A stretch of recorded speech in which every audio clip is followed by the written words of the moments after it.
Voilà ce que Voltaire avait dit sur un pays bien organisé.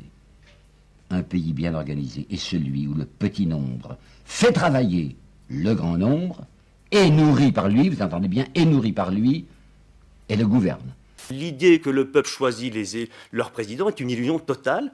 Il y a une captation par les partis de la vie politique tout à fait pathétique dans ce pays. C'est-à-dire que si jamais ils se mettent à abuser, s'ils se mettent à servir les intérêts d'une caste au lieu de servir l'intérêt général. Plusieurs députés ont accepté des pots de vin pour modifier des textes de loi, pour faire voter des amendements. Moyennant jusqu'à 100 000 euros, 4 eurodéputés ont accepté de déposer des amendements. Pour Adrian Séverine, le vice-président des élus socialistes, la vidéo est accablante. Transparency International publie aujourd'hui une carte de France recensant par région les condamnations pour corruption. La classe politique y figure en bonne place, marché public truqué, prise illégale d'intérêt. Parfois, on pourrait avoir l'impression, vous verrez tout un faisceau d'indices, que les multinationales recrutent des anciens dirigeants pour service rendu. Ce sont tous des élus qui, dans une vie antérieure, travaillaient dans la finance ou, tenez-vous bien, dans le lobbying. Alors évidemment, cela n'excuse rien, d'autant que la plupart des députés européens sont d'anciens chefs d'entreprise, d'anciens médecins ou d'anciens avocats. Pourquoi les multinationales achètent nos dirigeants? L'ancien président de la Commission européenne, donc imaginez que c'est le top du top de l'Union européenne, le mec a été président de ça de 2004 à 2014, il vient de se faire recruter par Goldman Sachs.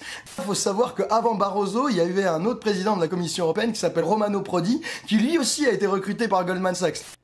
La procédure qui permet aux riches de prendre le pouvoir, c'est le suffrage universel. Le faux suffrage universel.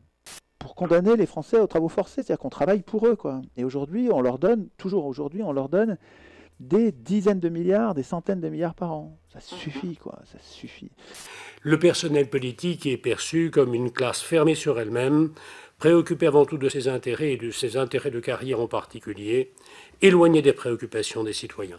Il est dangereux de croire que les hommes politiques que nous avons élus défendent strictement nos intérêts, car il ne faut pas oublier qu'ils ont aussi des intérêts personnels à défendre.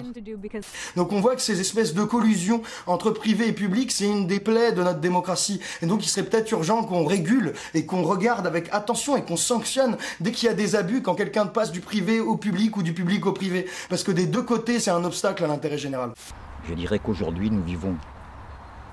nous sommes contrôlés par le plus monstrueux appareil d'État qu'on ait jamais vu, ce qui est normal avec l'évolution des technologies, les caméras, Internet, les écoutes. Nous sommes la proie du plus oppressif, des plus énormes appareils d'État, des plus instrumentés les appareils d'État qu'on ait jamais vus, au profit d'une absence d'État qui est le privé.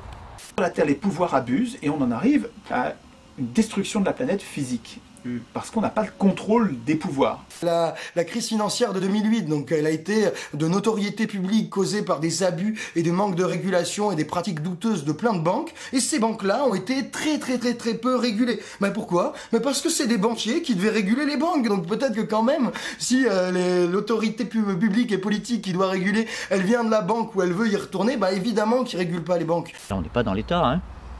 On est dans le contraire, on est dans le privé. C'est la distinction entre État et appareil d'État. En tout cas, le fait notable est le discrédit dans lequel se trouve le personnel politique. Blanchiment d'argent, abus de biens sociaux, fraude fiscale et affaires Big Malion. Les citoyens ne se reconnaissent pas dans leurs représentants. Manuel Valls a fait passer la loi El Khomri en force en utilisant pour la 4e fois depuis son arrivée à Matignon le 49.3. On peut donc le dire, cette fois-ci, la démocratie française est morte. Donc, je me suis dit que j'allais vous résumer rapidement en quelques mots cette loi de merde. Vous vous êtes bien fait enculer, voilà. J'ai pas trouvé plus synthétique. Ceux qui écrivent la Constitution, les auteurs constituants, ceux qui écrivent la Constitution ont un intérêt personnel à pas écrire de bonne constitution, à pas écrire notre puissance. Ceci est vrai en France comme dans l'ensemble des démocraties établies. L'idée centrale, mais vraiment c'est une idée essentielle, c'est que c'est pas aux hommes au pouvoir d'écrire les règles du pouvoir, et c'est pas à eux, il faut pas attendre que ce soit eux qui renoncent à écrire le pouvoir, ils renonceront jamais, la solution elle viendra pas d'eux, elle viendra de nous, c'est à nous de leur interdire d'écrire la Constitution. Ce qui intéresse les hommes politiques, même dans une démocratie, c'est le pouvoir. Or, dans le concept de démocratie directe, il y a l'idée de redistribuer le pouvoir. Vous vous souvenez, tout à l'heure, nous avions mis en évidence que vous n'aviez aucun moyen de contrôle sur vos élus. Je pense que si une assemblée constituante nationale était tirée au sort, et qu'elle était surveillée par nous pendant qu'elle travaille pour l'interpeller quand quelque chose ne va pas ou interpeller les autres quand quelque chose ne va pas, on pourrait instituer ça de façon très honnête en espérant de cette procédure honnête de très bons résultats. Je défends l'idée d'une assemblée constituante tirée au sort comme priorité des priorités, mais pas imposée par un parti. Il faudrait que ce soit le peuple qui le veuille, ça. Mais si vous aviez l'audace d'envisager d'introduire un jour un référendum d'initiative populaire, ben, ça va être beaucoup plus dur de faire du lobbying, de faire de la corruption, de trahir l'intérêt général tous les jours comme ils le font aujourd'hui en Union européenne. Je me dois d'obéir à la loi quand elle exprime le droit.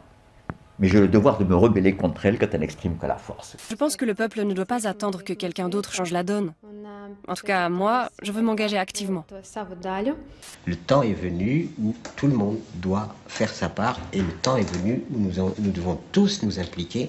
Je dirais que le changement du monde ne pourra pas se faire si nous ne prenons pas notre véritable rôle.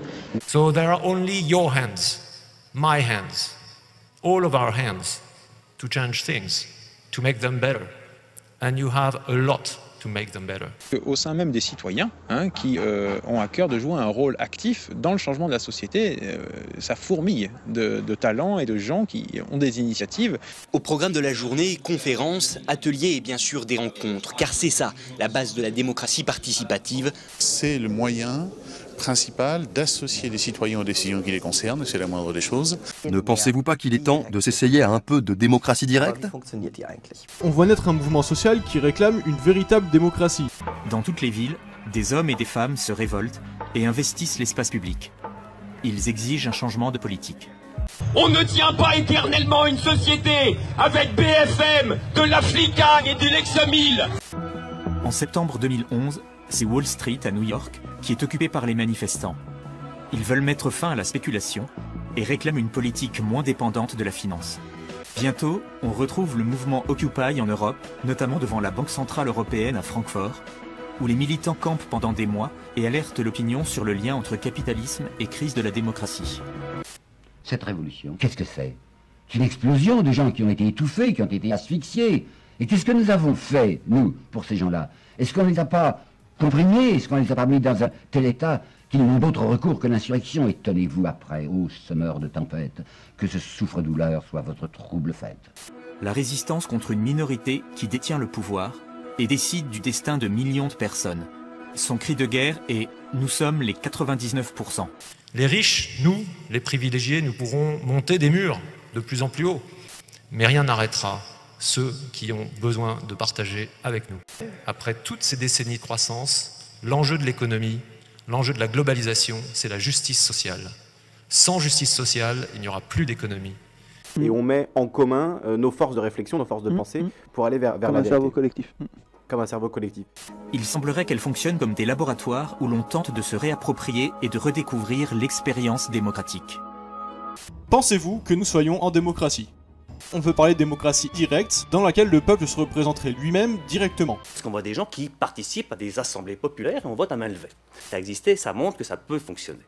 Bien. Et puis Internet pourrait servir de palliatif, qu'il serait peut-être souhaitable à propos des parrainages présidentiels de les substituer par un parrainage populaire. Que ce ne soit plus les élus qui parrainent les candidats, mais que ce soit les citoyens qui choisissent directement quelle femme ou homme politique ils décident de mettre dans l'arène de l'élection présidentielle. Le parrainage populaire, pardonnez-moi, pourrait permettre que le peuple soit à l'origine d'initiatives.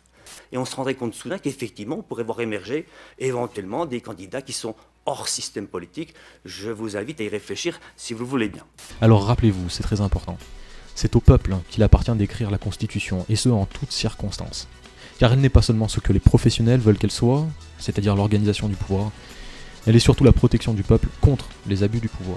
En fait, on est pas mal puissant là déjà dans notre société de merde, qu'on partage les mêmes réalités et que si on en prend conscience, si on s'en rend compte, on peut faire pas mal de trucs bien. Qui permettrait d'empêcher les riches de contrôler le pouvoir politique, ce serait un vrai suffrage universel. Les gens qui votent leur loi, au lieu de voter pour des maîtres. Et ça, il faut qu'on l'écrive nous-mêmes. Si on va assez vite, peut-être que ça arrivera assez vite, avant la guerre, je sais pas. Mais effectivement, il me semble que l'enjeu est planétaire et dramatique.